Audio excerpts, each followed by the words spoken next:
Welcome back. You're watching Tonight, and you're at the tail end of the conversation tonight. I want to begin by looking at the feedback from you at Citizen TV Kenya. At Sam Gichuku, the hashtag to use is Citizen Tonight. Sandixon Duguri is saying that I highly hope Eldoret City will be a smart one. Besides being made of the traditional massive brick and mortar, it will advance technologically, sustainably improving the quality of life for its citizens while also addressing urban challenges. Fundi Jeff, you're saying that introduce classes of cities in Kenya, just like we have classes of roads. Nairobi, Class A city. Mombasa, Class B city. Kisumu, Class B. Meru, Class C. Kakamega, Class C. Eldoret, Class D. Nyeri, Class D city. All right, what are the qualities? Kiberenge, you're saying that awarding city-state as basing on tribal and political considerations will turn every shopping center in Kenya into cities. There's a reason why Moi never elevated Eldoret into a city and Kibaki never elevated Nyeri. I wish we confine ourselves with standards. And yeah, so those are the views coming from Kenyans this evening. I don't know where to start. Let me start with you, Juliet, on what your thoughts are about some of those sentiments, but also your closing remarks on what exactly we should be seeing in the coming days, weeks, and months, especially when you're looking at cities like Mombasa and Kisumu, some that struggle with the stormwater at certain times, especially when it rains heavily. In closing, and just my thoughts also in terms of the reactions from the comments that we have gotten from the audience is, first of all, I have to say I'm very, very happy that people are getting more interested in how things are running in our cities and urban areas.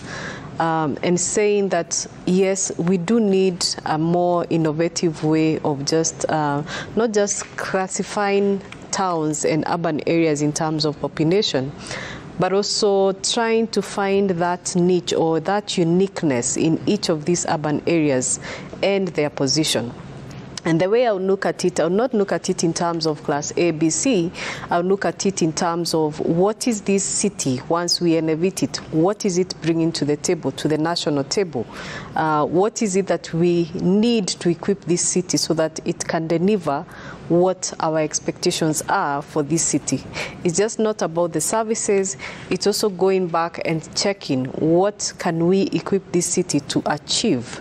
And that will be a very unique point, because you go especially to European countries, and each of the city you go to, it is known for something. You go like to Stuttgart in Germany, it's known for cars. You go to another one, it's known for pharmaceuticals.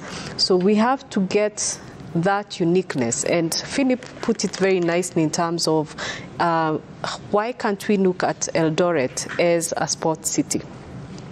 And if we package it and market it as that, what can it bring to the table? What do we need to equip it to?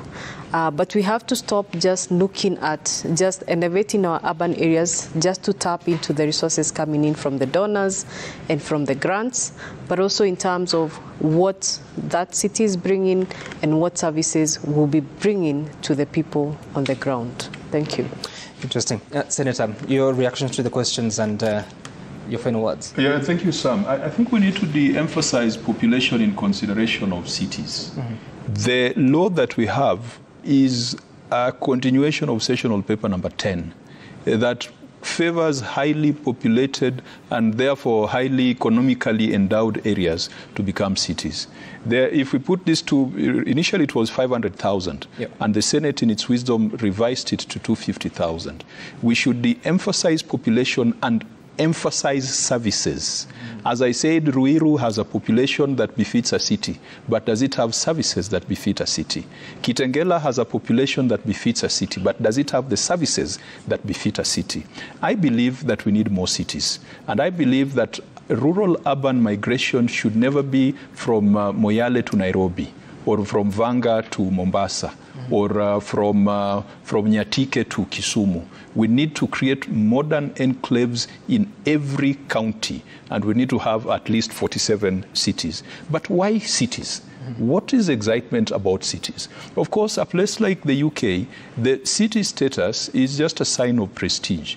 In our case, and as a senator, The people of Eldoret are right to be excited, because when you have a city, it then brings about focus, it brings about focused governance structures, that the city then is run by a manager, is run by a board, with a plan, with a budget, with proper accountability mechanisms. And where there is that kind of focus, you expect that the standards of living and the standards of services are going to improve. And also there are organizations like UN Habitat that has done a lot of research and could do crowdsourcing for funds to support those cities. And I think that is one of the reasons why it is nice to have a city. One thing that our brothers and sisters in Eldoret City must now remember is that there must be ethnic diversity in a city. The nonsense we used to see at Moi University, where people are from matching vice chancellors saying that is not our son, that cannot be entertained in a city, because a city must be cosmopolitan.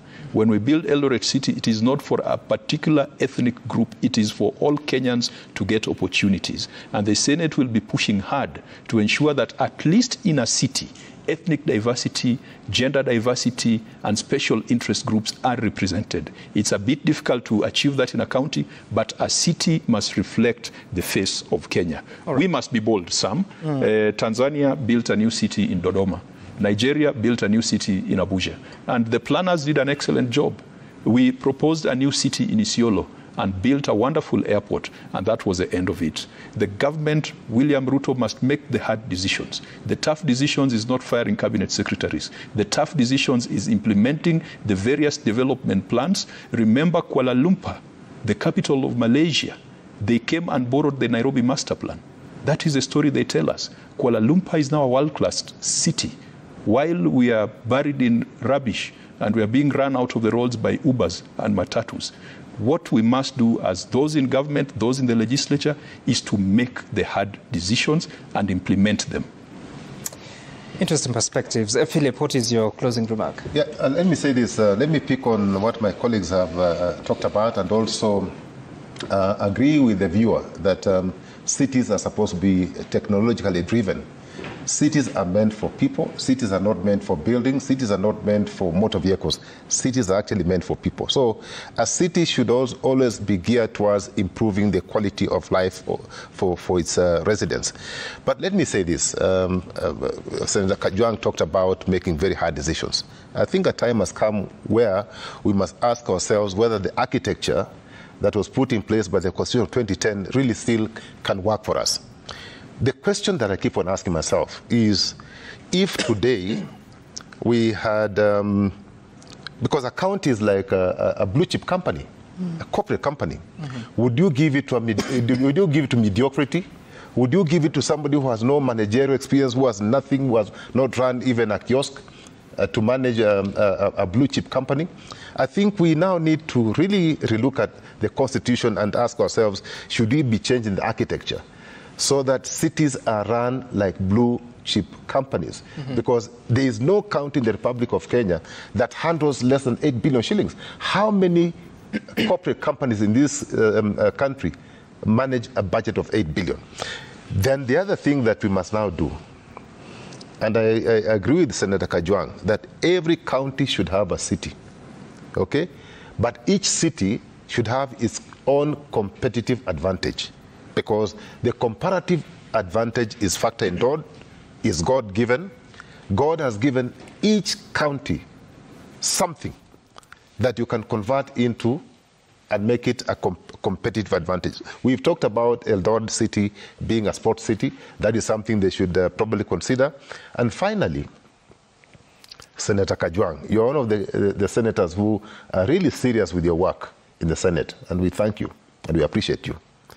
These 5 cities need funding. They need funding, they need support to make them actual cities.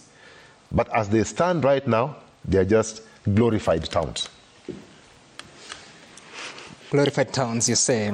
You're talking about the capital city, Nairobi, Mombasa City, the city of Kisumu, the city of Nakuru, and now the city of Eldoret. So many expectations. Of course, we'll be pursuing more stories to see what has changed, at least for Nakuru, since the conferment of that status 3 years ago. But of course, reading the law, you'll see so much to be expected in as far as what the city manager should be doing, including a system of management that includes a board and a manager, and listening to the people in those respective jurisdictions. That's what I'm here on Citizen Tonight. Thank you so much, Senator Moses Kajwang, Juliet Rita, and Philip Kisa for making time for us to have this conversation.